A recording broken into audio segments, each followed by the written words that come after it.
Assalamualaikum dan salam sejahtera bersama saya Siti Nurdiati Zaidi dalam berita ringkas RTM. Pelan damai Presiden Donald Trump yang kononnya untuk mengakhiri konflik Arab-Israel di Palestin menyebabkan usaha mencari penyelesaian damai bertambah mencabar. Wakil Tetap Malaysia ke Pertubuhan Bangsa Bersatu, Datuk Syed Muhammad Hasrin Aidit menegaskan pelan itu sukar untuk diterima. Malaysia berpandangan sebarang rundingan perlu melibatkan kedua-dua pihak. Pelan tajaan Trump yang diumumkan pada Januari lalu tidak melibatkan Palestin menerima kritikan kerana lebih memihak kepada Israel dan mencabuli resolusi PBB mengenai Palestin. Keputusan Washington seperti memindahkan kedutaannya dari Tel Aviv ke Baitul Maqdis dan menyokong tindakan Israel menambah penempatan Yahudi yang dibina secara haram menjadikan hasrat mencapai keamanan antara Palestin dengan Israel lebih mencabar.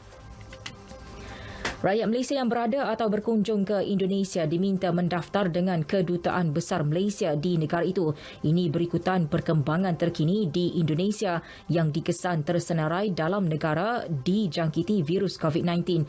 Kedutaan Malaysia di Indonesia dalam satu kenyataan memaklumkan selain pendaftaran menerusi laman sesawang, rakyat Malaysia boleh menghantar email ke jkonsular@gmail.com. Isnin lalu, Indonesia mengesahkan 2 rakyatnya positif COVID-19. Mereka merupakan 2 kes pertama di negara berpenduduk lebih 270 juta orang itu. Peminat bola sepak tidak perlu bimbang untuk hadir ke stadium menyaksikan perlawanan melibatkan pasukan luar.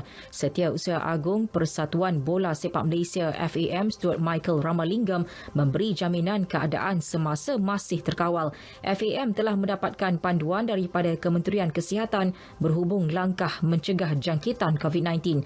Beliau dihubungi dalam rancangan Selamat Pagi Malaysia di TV1. Dan saya harap dengan itu penyokong datang ke stadium dan serta kita kena tengok kalau penyokong sendiri ada rasanya tak sihat atau ada rasa yang mungkin ada kecurigaan sikit mengenai kesihatan sendiri, tolong bertanggungjawab sebab kerjasama semua pihak diperlukan untuk memastikan isu coronavirus ini tidak merebak lebih jauh. Dan pada masa ini saya rasa daripada permulaan Piala Supansel, minggu pertama Liga dan juga baru-baru ni result yang agak bagus untuk Malaysia di mana dikalahkan Suwon semalam. Perkara ini telah dibincangkan di peringkat Asia juga disebabkan tim daripada Korea datang ke Malaysia.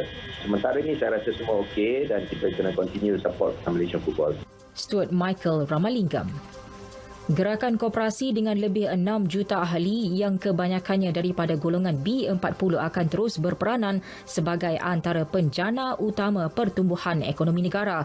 Menurut kenyataan Suruhanjaya Koperasi Malaysia SKM, entiti terbesar itu turut bersedia menghadapi segala cabaran dan membantu memenuhi hasrat kerajaan bawah kepimpinan baharu untuk menangani isu rakyat khususnya kos sara hidup. Sehingga Disember 2019, sektor pemborongan dan peruncitan koperasi mencatatkan nilai berjumlah hampir 1 bilion ringgit. Kejayaan itu dicapai menerusi rangkaian rantaian bekalan dan logistik serta 25,000 kedai runcit yang diusahakan di seluruh negara untuk menangani masalah kos sara hidup rakyat.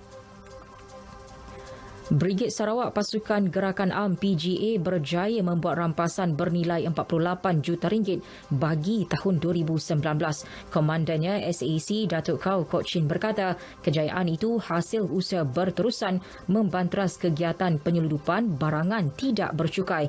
Ini termasuk kesalahan-kesalahan lain yang melanggar peruntukan undang-undang sedia ada. Beliau berkata demikian dalam perhimpunan bulanan peringkat Batalion 10 PGA di Sibu. Menjelang pilihan raya Presiden Amerika Syarikat, bekas naib Presiden Joe Biden diramal memperoleh kemenangan di 5 negeri di selatan pada pemilihan Super Tuesday. Di tempat kedua, Senator Bernie Sanders. Kedudukan Biden dilihat kukuh selepas 3 stesen televisyen utama meramalkan beliau menang di Virginia, Alabama, Carolina Utara, Tennessee dan Oklahoma. Sanders pula dilihat selesa di Vermont dan Colorado. Kira-kira 1/3 perwakilan di seluruh negara akan ditetapkan dalam pemilihan di 14 negeri. MotoGP Dunia 2020 pelumba Petronas Sprinter Racing Xavi Verger dan Jack Dixon bersedia mempamerkan prestasi terbaik dalam perlumbaan pembuka tirai Moto2 di Grand Prix Qatar hujung minggu ini.